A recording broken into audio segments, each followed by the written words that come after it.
하나님 아버지 감사합니다. 이 시간 말씀으로 우리에게 말씀하여 주옵소서. 이 사무엘상 26장에 있는 다윗과 사울 왕의 이 이야기를 통해서 하나님께서 우리에게 주시고자 하시는 음성을 듣게 하시고, 나는 지금 어떤 모습으로 하나님을 섬기고 있는지 우리 자신들을 돌아보고, 또 한국교회를 우리가 바르게 세우는데 우리 자신들과 또 목회자들과 성도들이 한 마음이 되게 하여 주옵소서. 그래서 하나님 나라에서 우리가 어떻게 살아가는 것이 하나님을 기쁘시게 하는 것이고, 또 성경의 원리인가를 이 본문을 통해서 저희들이 깨달으며 또 알며 그 말씀을 준행할 수 있도록 역사하여 주옵소서. 우리 구주 예수님의 이름으로 감사하며 기도하옵나이다. 아멘. 할렐루야. 주님을 찬양합니다. 오늘 사무엘상 26장 강의 시간입니다. 그동안 이제 성탄도 있고 또 연말 연시 있어서 수요 강의를 잠시 중단했습니다. 다시 이어서 시작합니다. 오늘 사무엘상 26장 이 1절부터 25절까지 전체 말씀을 함께 나누겠는데요. 이 본문의 제목을 당신은 하나님 중심인가 사람 중심인가 하는 그런 주제와 또 제목을 가지고 함께 말씀을 나누도록 하겠습니다. 자, 26장 오늘 이 지금 본문에 이제 나오겠습니다만, 사울 왕은 그 전에 24장에서 이제 3,000명의 군대를 동원해서 다윗을 죽이려고 하는 그런 이제 추격전을 벌이게 되죠. 그리고서 이제 블레셋이 쳐들어온다는 그런 소식을 듣고 잠시 철수를 합니다. 철수를 하고 있다가 다시 이제 오늘 본문 26장에 10사람 기브아에 있는 사울에게 이제 다윗이 어디에 지금 숨어 있다는 그런 보고를 또 하게 됩니다. 고자질을 하는 거죠. 그래서 그 이야기를 듣고 다시 이제 사울 왕이 군대 3,000명을 동원해서 다윗을 추격하는 그런 이야기가 오늘 26장 본문의 이제 중심 이야기라고 할 수가 있겠습니다. 자, 1절, 2절 한번 봅니다. 10사람이 기브아에 와서 사울에게 말하여 이르되 다윗이 광야 앞 하길라 산에 숨지 아니하였나이까, 숨어 있습니다 라고 하는 것을 이렇게 의문문으로 지금 번역을 했습니다. 자, 여기 이제 하길라라고 하는 산이 있고 기브아라고 하는 이제 장소가 나오는데, 당시 이 왕은 기브아라고 하는 땅에 이제 왕궁을 세우고 거기에 있었습니다. 여기 이제 10사람이 등장하는데, 이 10사람은 그 전 24장에도 등장하는 사람인데, 이 10사람들은 다윗의 고향 사람들이라고 할 수 있어요. 그러니까 유다 지파의 한 족속인데, 그 사람들, 이제 다윗이 이 사람 출신이에요. 이 10사람들의 이 출신이에요. 그런데 번번이 동료들에 의해서, 고향 사람들에 의해서 이제 배신을 당하는, 그것도 2번씩이나 배신을 당하는 일을 이제 다윗이 경험을 합니다. 자, 여기 지금 이 10사람들이 있는 곳과 기브아라고 하는 이 지역을 보통 이제 거리적으로 따지면 한 40km가 됩니다. 40km. 그러니까 가까운 거리는 아니죠. 그럼에도 불구하고 이 사람들이 자기 동료라고 할 수 있는 이 다윗을 솔로몬에게 넘기는데 40km나 되는 그 길을 멀다 생각하지 않고 가서 이 사울 왕에게 고자질을 하는 거예요. 지금 이 사람이 하길라라고 하는 산에 숨어 있다. 여기 이제 하길라라고 하는 산이라고 표현되어 있는데, 이 산이라고 하는 이 표현은 구름, 이렇게 진짜 마운틴 같은 큰 산을 말하는 것이 아니라 이게 좀 큰 언덕 정도로 이제 소개를 하고 있습니다. 하길라 산에 숨어 있습니다 라고 하는 거예요. 그런데 지리적으로 보면 이 하길라라고 하는 것은 물론 큰 산은 아니지만 그 지역이 이렇게 구름처럼 완만해서 추격하기 좋은 지역은 아니라 그래요. 그러니까 이 10사람들이 머리를 쓴 거죠. 지금 다윗이 숨은 곳이 굉장히 험하고 찾기 어려운 곳에 숨었다 그러면 그 이야기를 듣는 사울 왕이 기쁘게 가서 추격전을 벌이기 쉽지 않잖아요.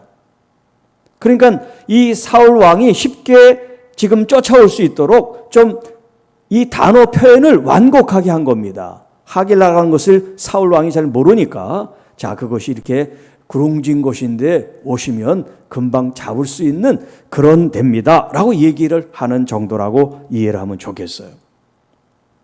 자, 그러니까 사람들은 항상 자기 중심에서 표현을 하고 상대방의 어떤 이렇게 의도를 자기에게로 끌어당기려고 하는 그런 언어를 많이 쓴다는 거예요.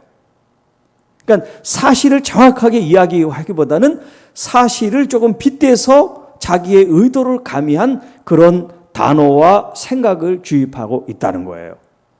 많은 경우가 이제 그렇죠. 자, 사울이 이제 그 이야기를 듣고 일어났다. 여기 이제 일어났다는 것이 이제 쿰이라는 말이에요. 쿰. 하나님 일어나십시오. 시편에서 제가 여러 번 말씀드렸어요. 일어났다. 쿰. 자, 그러니까 이 사울 왕은 그 이야기를 듣고 지금 앉았다 일어나는 게 아니에요. 어떤 의도와 목적을 가지고 지금 일어섰다는 그런 표현이 여기 쿰이라는 말이에요. 어떤 의도와 목적을 가지고 일어났습니까? 그 이야기를 듣고 결단을 한 거예요. 그래, 하길라는 곳에 가서 다윗을 죽이자. 그 생각을 하고 지금 일어난 표현을 이렇게 하고 있는 거예요. 그래서 이제 10광야에서 다윗을 찾으려고, 여기 찾으려고 하는 이 히브리어 단어는 아주 철저하게 수색한다는 그런 의미에 찾는다는 그런 개념이에요. 그러니까 이제 10광야를 다 뒤져서라도 이번에 마지막 기회처럼 다윗을 잡아 죽이겠다는 그런 의도가 여기 찾는다는 이 단어 속에 포함되어 있다고 할 수 있죠. 이스라엘에서 택한 사람 3,000명. 다윗 한 사람 죽이려고 그러는데 3,000명을 지금 동원하고 있습니다. 함께 10광야로 내려가서 사울이 광야 앞 하길라 산 길가에 진친지라. 자, 3,000명이 지금 그곳에 지금 도착을 했으면 그 3,000명이 지금 쫙 흩어져 가지고 다윗을 찾아 죽일 수 있는 그런 상황일 수 있잖아요. 그런데 여기 진을 쳤어요. 다윗이 있다고 하는 그 산 앞에 진을 쳤어요. 진을 쳤다는 게 무슨 말이냐? 하루 이틀 끝날 일이 아니라는 거예요. 다윗을 잡는데 이제까지 해봤잖아요. 다윗이 얼마나 잘 도망 다니는지 다윗을 쉽게 잡지를 못하는 거예요. 또 물론 다윗과 함께한 병사들도 있었습니다만은 어쨌든 간에 사울 왕이 한 번에 단숨에 끝낼 수 있는 게 아니다. 그렇게 판단을 했겠죠. 그래서 이제 진을 치고 수경을 하는 겁니다. 그리고 이제 마치 군 작전처럼 사람들로 하여금 어떻게 사울을 이제 잡을 것인가 마치 작전을 짜는 것 같은 그런 형태를 하고 있는 거죠. 다윗이 광야에 있더니 사울이 자기를 따라 광야로 들어옴을 알고, 자, 3,000명이나 되는 많은 사람들이 지금 움직이니까 다윗이 멀리서도 지금 그걸 알고 있는 거예요. 사울 왕이 군대를 동원해서 자기를 잡으러 왔다고 하는 것을 지금 상황 파악이 된 거죠. 그러니까 다윗은 다윗대로 지금 이제 그 전쟁을 할 수 있는 그 전쟁은 아니지만 거기에 지금 대비를 하는 그런 준비를 해야 되겠죠. 그래서 다윗이 어떻게 준비합니까? 정탐꾼을 보냅니다. 정탐꾼. 여기 4절에 보면 다윗이 정탐꾼을 보여요. 사울이 과연 이룬 줄 알고, 지금 이 사람들이 어떤 준비를 했는지, 또 얼마나 많이 왔는지, 그 사람들이 어떤 사기가 어떤지 그런 것들을 자세히 이제 파악하도록 정탐꾼을 보낸 거예요. 그리고 보고를 받았겠죠. 그리고 다윗이 일어나 사울이 진친 곳에 이르러 사울과 넬의 아들 군 사령관 아브넬이 머무는 것을 본즉 사울이 진영 가운데 누웠고 백성은 그를 둘러 진쳤더라. 자, 여기는 지금 자세히 얘기는 안 나오지만 지금 이 정탐꾼을 왜 보냈느냐? 그것은 이제 그들이 잠든 이 심야 시간에, 야심한 밤에 이제 어떤 작전을 수행하기 위해서 정탐꾼을 미리 보낸 거예요. 그래서 이 정탐꾼으로 하여금 자기가 알고자 하는 정보가 습득되도록 이제 미리 선 조치를 한 거죠. 그게 뭐냐면 다윗이 친히 지금 사울 왕이 있는 그 진영에 들어가는 작전이에요. 굉장히 위험한 작전이죠. 왜냐하면 3,000명이 지금 주둔하고 있는 군대인데 민간인이 아니라 거기에는 왕이 있고 군사령관이 있고 장교들이 있고 사병들이 있는 그런 삼엄한 경계태세가 되어 있는 그런 군대란 말이에요. 그런데 마치 적진에 홀로 들어가는 것처럼 이 다윗이 야밤을 타서 거기 들어갈 작전을 지금 피고 있는 거예요. 그것도 단 2사람만이. 자, 이 사울과 또 군사령관 아브넬 그리고 이 백성은 지금 이 군인들 3,000명의 그 용사들을 가리키는 거죠. 그 사람들이 밤이 돼서 잠을 자고 있다는 거예요.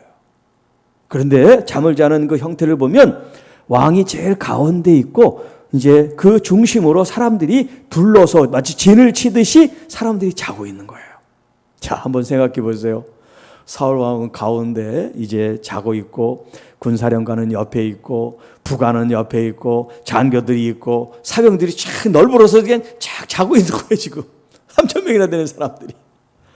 거기 지금 이 다윗이 몰래 살금살금 기어서 갔는지 뭐 발을 들어고 사사 갔는지는 모르겠지만 하여튼 이 적진에 지금 들어간 거예요. 자, 그렇게 하기 위한 작전을 지금 6절 이하에 어떻게 지금 누구랑 짜고 있냐면 6절에 보시면 다윗이 햇사람 아히멜렉과 또 수르야의 아들 요압의 아우 아비새에게 물어 이르되 누가 나와 더불어 진영에 내려가서 사울에게 이르겠느냐. 지금 다윗이 단 2사람에게 지금 이런 프로포즈, 지금 제안을 하고 있는 거예요. 누가 나랑 같이 사울 왕이 있는데 내려가겠냐는 거예요. 둘 다 같이 가자는 게 아니에요. 2사람 중에 누가 가겠냐, 자원하는 발런티어, 자원하는 사람과 내가 가겠다는 거예요. 자, 그런데 재미있는 것은 첫 번째 선택을 받은 사람이 누구냐면 아히멜렉인데, 이 아히멜렉은 이제 그 당시 제사장 이름이 같지만 같은 사람은 아니에요. 이제 이름은 같죠. 그런데 이 사람이 햇사람이에요. 햇사람이라고 이름이 그 앞에 붙어 있는 건 뭐냐면 이 햇 족속은 가나안 7족속 중에 한 족속이었어요. 하나님께서 그 가나안 땅을 점령할 때 그들이 살고 있는 가나안 7족들을 다 내몰아라. 그들과 같이 하지 말라 그랬어요. 그런데 이 히브리인들이 하나님의 말씀을 100% 순종하지 않았습니다. 뭐 힘이 붙이기도 했고, 그래서 그들을 허용해서 같이 이제 다는 아니지만 그들이 원하는 사람이나 또 어떤 형편에 의해서 같이 이제 공존을 하게 되었습니다. 그렇게 하면서 가나안 7족들은 힘을 잃었기 때문에 유대인에 편성돼서 이제 시민권을 얻었든지 그렇게 이제 같이 살았어요. 여기 지금 이 아히멜렉이라는 사람이 이 가나안 7족 헷족속이에요. 우리가 잘 아는 사람 중에 이 헷족속이 또 있어요. 바세바라고 하는 사람의 남편 우리야. 그 사람이 헷족속이에요. 자, 이렇게 헷족속인 아히멜렉과 수르야의 아들이라고 그랬는데, 수르야는 누구냐면 다윗의 친누이예요. 혈육이에요. 이 수르야가. 그런데 그의 아들 중에 요압 동생 아비새, 이제 세 아들이 나오는데 주로 아비새라고 하는 이제 아들이에요. 그러니까 다윗으로 얘기하면 조카죠, 조카. 다윗의 삼촌이고, 이 조카하고 아히멜렉이라는 사람 2사람에게 지금 얘기를 하는 거예요. 누가 나랑 같이 가겠냐. 그랬더니 조카인 아비새가 같이 가겠다고 얘기를 해요. 그래서 단 둘이 지금 3,000명이 있는 그 진영에 야밤을 타서 몰래 내려갑니다. 7절, 다윗과 아비새가 밤에 그 백성에게 나아가 본즉 사울이 진영 가운데 누워 자고 창은 머리 곁 땅에 꽂혀 있고 아브넬은 군대 장군이에요. 군 사령관 아브넬과 백성들 그 3,000명은 그를 둘러 누웠는지라. 자, 이제 사울 왕에게 근접해서 갔습니다. 아비새가 다윗에게 말합니다. 하나님이 오늘 당신의 원수를 당신의 손에 넘기셨나 봅니다. 그러니까 이제 내가 창으로 그를 찌를 텐데 두 번 찌를 것도 없이 한 번에 찔러 그를 죽이겠습니다. 그렇게 얘기를 합니다. 아비새가. 자, 그때 다윗이 만류합니다. 9절에 죽이지 말라. 죽이지 말라. 지금 다윗이 여기 온 것은 사울 왕을 죽이러 온 게 아니에요. 그런데 이 아비새는 기회를 보고 사울 왕을 죽이는 그런 마음으로 내려온 거예요. 그러니까 내려온 목적이 다른 거예요. 다윗은 처음부터 사울 왕을 죽일 목적이 없었어요. 그런 의도나 생각조차 없었어요. 그런데 아비새의 조카는 지금 삼촌도 그렇고 자기들도 그렇고 늘 쫓기니까 이 원수 같은 사울 왕이 제거되면 얼마나 간단합니까? 더 이상 쫓겨다닐 필요도 없고. 그러니까 마음을 앞세워 사울 왕을 단번에 죽일 수 있는 기회가 왔다고 얘기를 하는 거예요. 그런데 다윗은 죽이지 말라. 누구든지 손을 들어 여호와의 기름 부음 받은 자를 치면 죄가 없겠느냐. 죽이는 거야. 뭐 군인들이니까 얼마나 많은 사람을 전쟁에서 죽였겠어요. 그런데 지금 우리가 죽이려고 하는 이 사람은 일반 사람이 아니란 말이에요. 그는 하나님의 선택을 받고 기름 부음 받은 하나님의 종이기 때문에 우리들이 함부로 그를 해칠 수가 없다. 그를 해치는 것이 하나님 앞에 죄를 짓는 거다라고 말씀합니다. 그리고 10절에 다윗이 또 이렇게 말을 합니다. 여호와께서 살아계심을 두고 맹세하노니 여호와께서 그를 치시리니 혹은 죽을 날이 이르거나 또는 전장에 나가 망하리라.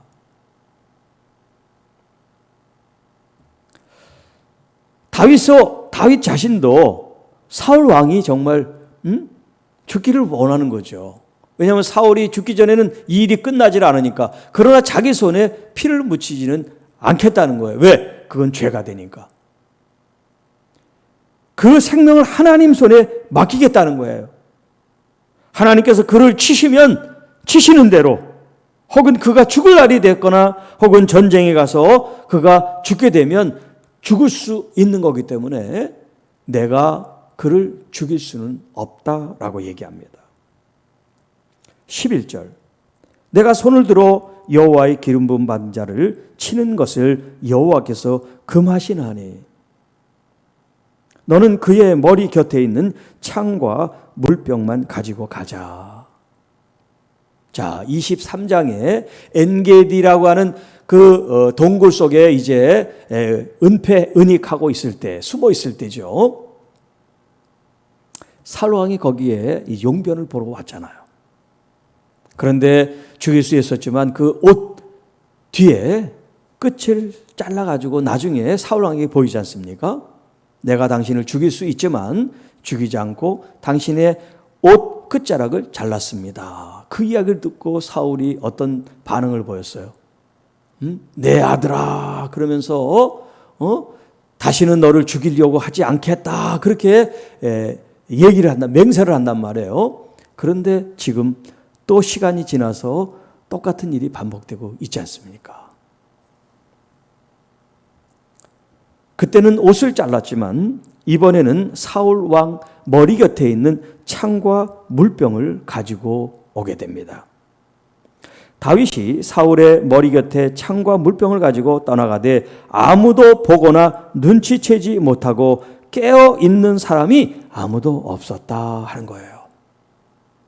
3,000명이나 되는데 이 두 사람이 지금 그렇게 접근하고 또 그렇게 지금 이야기를 하면서 하는 걸 전혀 사람들이 몰랐다는 게 이상하지 않습니까? 그리고 보통 왕이 있고 군사령관 이렇게 그 나라의 최고 지도자들이 왔으면 경계를 쓰는 사람이 있어야 되는데 그런 게 없는 거예요. 그 이유가 여기 12절 하반절에 이렇게 나와요. 이는 여호와께서 그들을 깊이 잠들게 하셨으므로. 하나님께서 그들에게 잠을 주셔가지고 보초를 쓰는 사람들 까박까박, 경계를 하는 사람들이 까박까박, 모두가 다 잠에 취해가지고 그들이 깊은 잠에 빠져서 이 다윗과 아비새가 살감살감 무슨 뒤꿈치를 들고 간 게 아니라 처벅처벅 가도 전혀 모르는 그런 상황이 돼버린 거예요. 물론 다윗은 그렇게 하나님이 잠들게 하셨다는 걸 아마 모르실 거예요. 그 상황 속에서는 조심했겠죠. 조심조심하면서 접근했을 거예요. 그리고 속삭이들 말하면서 하나 죽이면 안 돼. 이제 그런 말을 하면서 물병과 이제 창을 가지고 나왔을 거예요. 그리고 후대에 이제 나중에 이것을 기록하면서 해석을 한 거예요. 그때 이 사람들이 왜 깨고 있지 않았을까? 왜 경계하지 않았을까? 그런 이유는 뭐냐? 하나님이 그들에게 깊은 잠을 주셨기 때문이다라는 거예요. 왜요? 하나님께서 다윗이 그렇게 깊은 잠 속에 있지만 죽일 수 있는 그런 환경과 여건이 되지만 죽이지 않을 거라는 걸 하나님은 아신 거죠. 이게 놀라운 거예요. 하나님께서 다윗을 알고 다윗도 하나님을 한다는 거. 사랑하는 성도 여러분, 여러분들이 믿음 생활을 지금 해오고 있는데 과연 하나님께서 여러분의 중심을 알고 여러분 또한 하나님의 중심을 아는 그런 관계가 되기를 축복합니다. 우리가 열심히 봉사하고 선교하고 구제하고 예배드리고 성경 공부하고 말씀을 듣고 하지만 하나님의 마음과 전혀 별개라고 동떨어져 있다면 우리의 신앙생활은 허무한 거죠.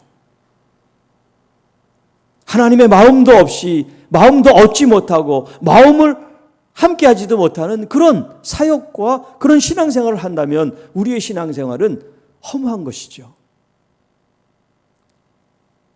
빈 껍데기 같은 그런 신앙생활, 종교생활이 될 수밖에 없겠습니다. 하나님의 마음 중심을 아는 것. 새벽에도 말씀드렸지만 하나님의 마음을 아는 길은 다른 게 아니에요.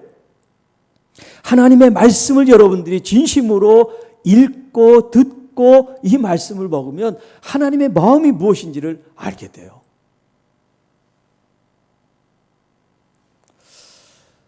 이제 여러분들이 좀 소식을 접한 분도 계시겠습니다만 정인이 사건이라고 16개월 된 그 어린아이의 그런 학대랄까요? 폭행이라 그럴까? 그 아이가 이제 죽었잖아요. 그래서 이제 이 SNS 상에 그 이야기를 가지고 많은 그리스도인들이 애도를 하고 미안하다 그런 표현을 이제 해시태그라 그러죠. 그 샵같이 생긴 거. 그렇게 이제 자기들의 어떤 그 슬픔이나 애도를 미안함을 표현했어요. 그랬더니 어떤 크리스찬이 거기에 대해서 이제 반대하는 거예요. 자, 지금 폭행을 당하고 학대를 당한 사람이 정인이라는 그 아이 하나뿐이냐? 그동안은 그렇게 많은 일이 있었는데 왜 가만히 있다가 지금 이렇게 난리냐? 이게 바로 좌파들이 연예인들을 선동해가지고 정치적인 지금 이 사면이라든지 여러 가지 문제 있는 걸 덮기 위해서 하는 거다. 이렇게 이제 얘기를 하는 거예요. 그러면서 잘못한 사람이 법대로 처벌받으면 되지. 그리스도인들이 왜 거기에 대해서 미안하냐, 이런 말을 하냐라는 글이 이제 올라왔어요. 제가 그 얘기를 듣고서 참 마음이 너무나 아픈 거예요. 여러분, 그리스도인이 아닌 사람들도 마음을 아파하고 정말 그 어린 아이들에 대해서 인권이 보호해야 된다, 법적으로 조치를 취해야 된다, 이런 이야기를 하는데 정말 사회의 빛과 소금에 대한 이런 크리스찬들이, 그것도 지도자들이 그런 일이 한두 번이냐? 거기서 왜 우리가 이런 표현을 해야 되냐? 이렇게 얘기를 하는데 제가 더 할 말이 없는 거예요. 이런 정신 있는 사람들을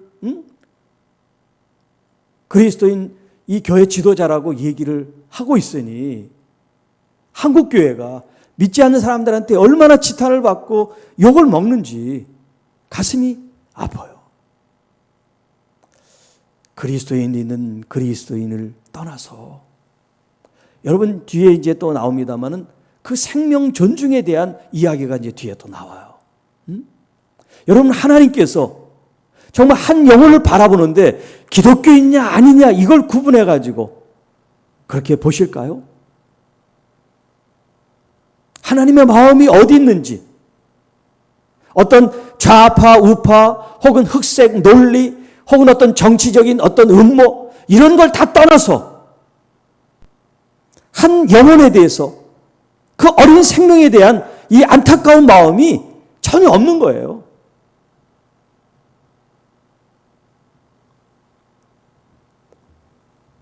하나님의 마음을 안다는 것,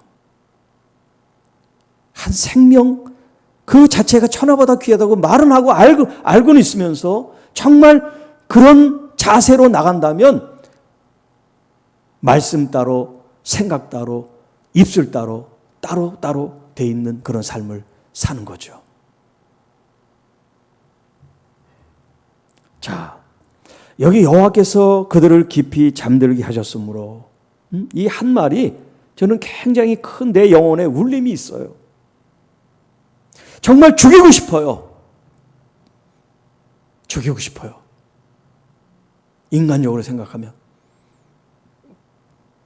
정말 뺨을 한 대 때리고 싶어요. 없는 말을 자꾸 하니까. 아주 밉상이죠. 진상 노릇하니까. 그런데 하나님의 뜻은 그걸 원하지 않는 거예요.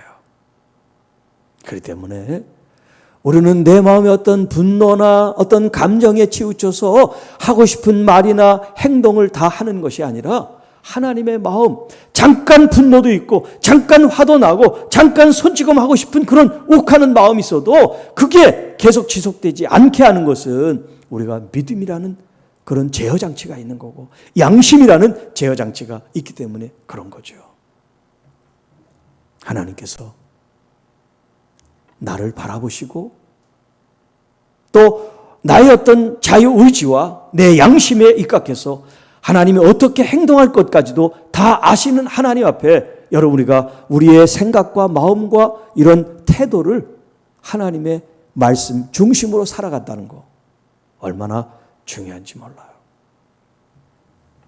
자, 13절부터 다윗이 이제 건너편으로 가서 멀리 산 꼭대기에 서니 거리가 멀더라.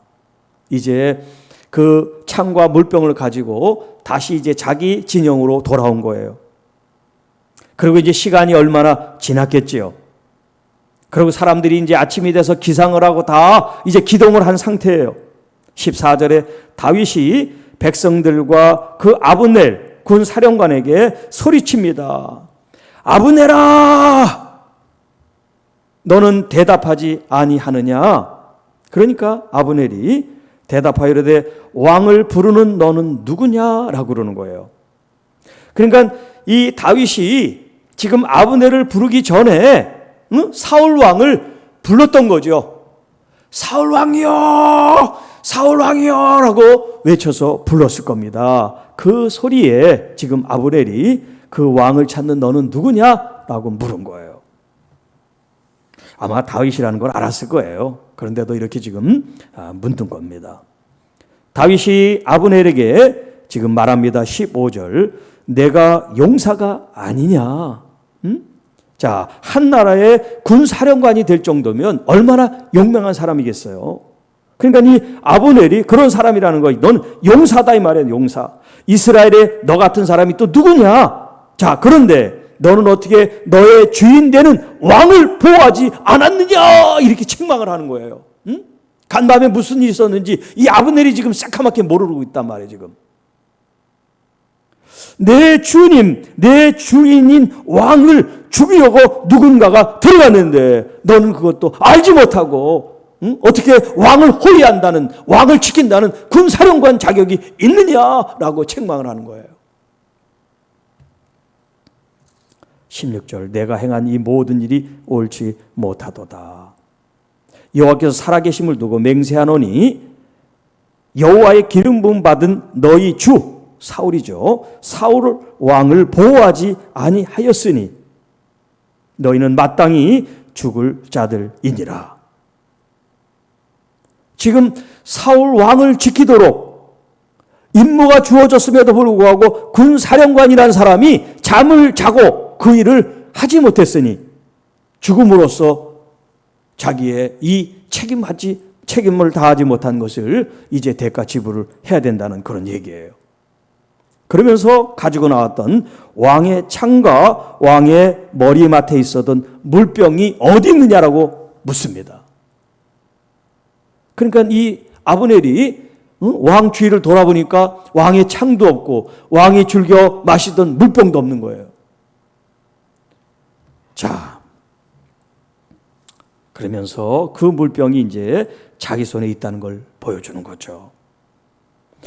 그때서 이제 사울 왕이 분위기가 이제 어떻다는 걸 알게 된 거예요. 아, 간밤에 다윗이 자기 지금 곁에 왔다 갔구나. 자기 지금 머리맡에 있던 물병을 가져갔죠. 자기 머리맡에 있던 창이 이제 땅에 박혀 있었는데 그걸 지금 빼갔죠. 그러니 자기 목숨이 어떻게 될 뻔했어요. 하마터면 죽을 뻔한 거 아니에요. 그것도 두 번째. 첫 번째 자기가 용변을 볼 때 그러고 지금은 또 이렇게 잠들다가 기습을 당했으니 말이죠. 그래서 17절에 사울이 다윗의 음성을 알아듣고 이르되 내 아들 다윗아 이것이 내 음성이냐. 다윗이 이르되 내 주 왕이여 내 목소리가 맞습니다. 자, 그러고서 이 다윗이 이제 임금님에게 말합니다. 내 주는 어찌하여 주의 종을 계속해서 쫓고 있습니까? 내가 무엇을 하였기에 내 손에 무슨 악한 일을 행하였기에 나를 이렇게 계속 쫓으십니까? 원하건대 내 주 왕은 이제 종의 말을 들으소서. 자, 이 말씀이 이제 중요한 말씀이 나와요. 만일 왕을 충동시켜 나를 해하려 하는 이가, 지금 사울 왕이 지난번에 다윗이 자기를 살려줘서 다시는 너를 죽이지 않겠다고 하나님의 이름에 맹세를 했어요. 그런데 지금 또 나타났잖아요.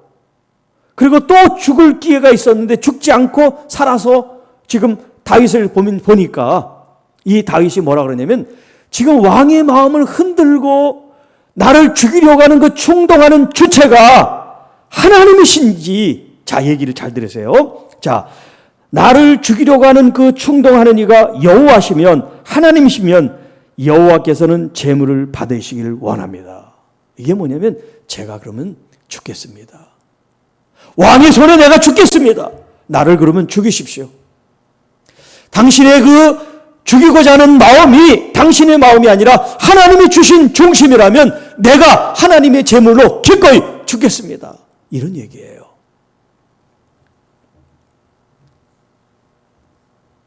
그러나 만일 사람이면 그들이 여호와 앞에서 저주를 대신 받을 겁니다. 하나님이 당신을 충동질해서 나를 죽이려 하는 것이면 내가 제물로 죽지만 누군가 옆에 있는 사람들이 다윗을 죽여야 됩니다. 임금님, 그렇게 누가 하는 사람 있으면 그 사람들이 하나님의 저주를 받게 될 겁니다. 라고 지금 얘기를 하는 거예요.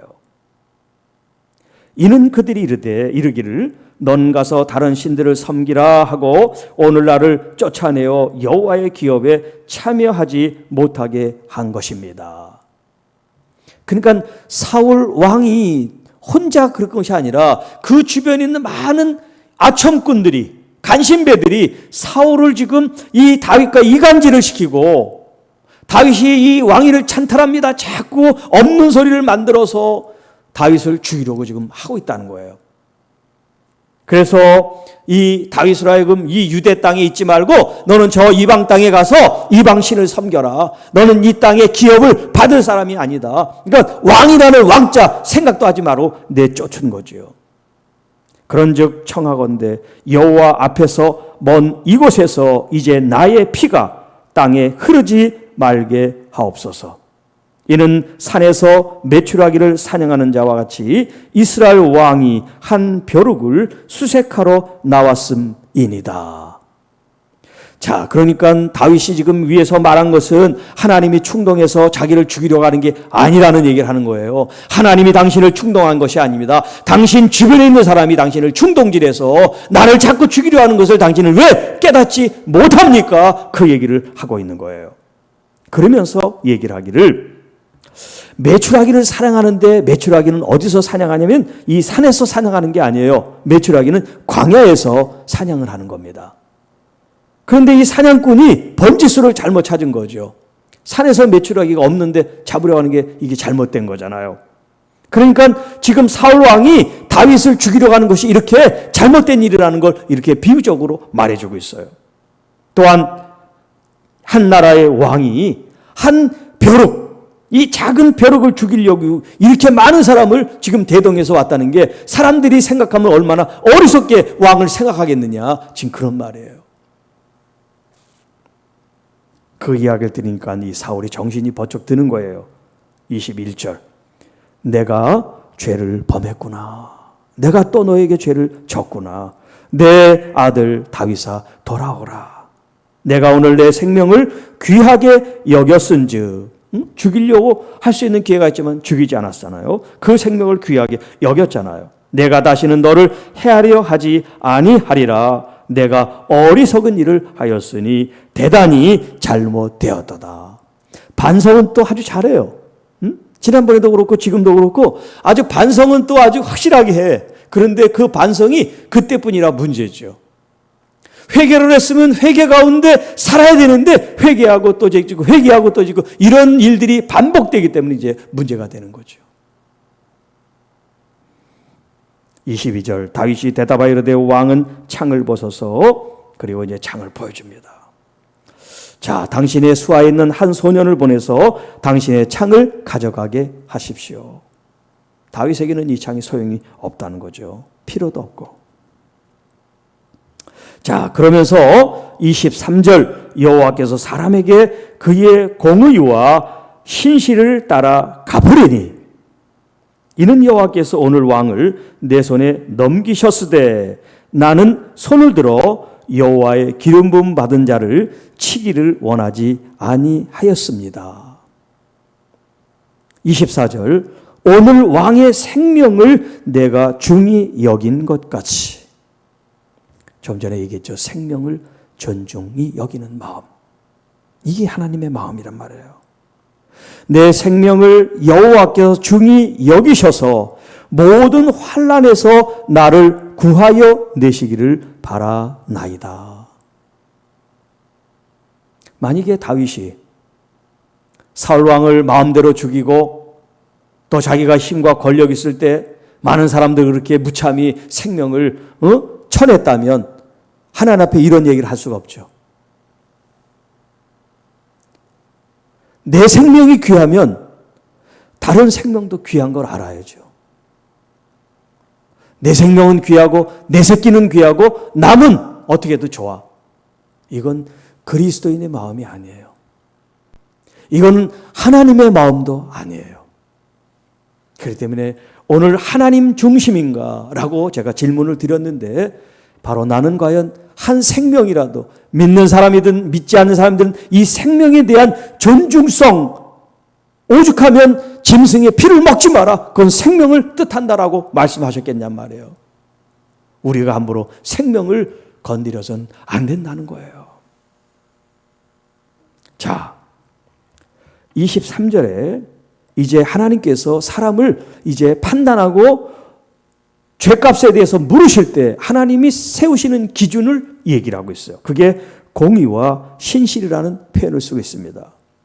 제가 이제 시편에서도 그렇고 신명기에서도 여러 번 얘기한 이제 말씀인데 공의, 체데크라고 하는 말이죠. 체데크. 하나님의 의, 하나님의 공정하심, 하나님의 올바르심, 그 하나님의 의가 기준이 돼서 사람들의 시시비비 잘못된 점들을 하나님께서 갚으십시오.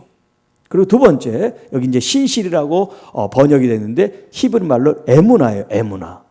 에무나라고 하는 것은 우리가 잘 아는 이제 의인은 믿음으로 산다 할 때 그 믿음을 여기 신실이라는 단어로 바꾼 거예요. 같은 에무나예요.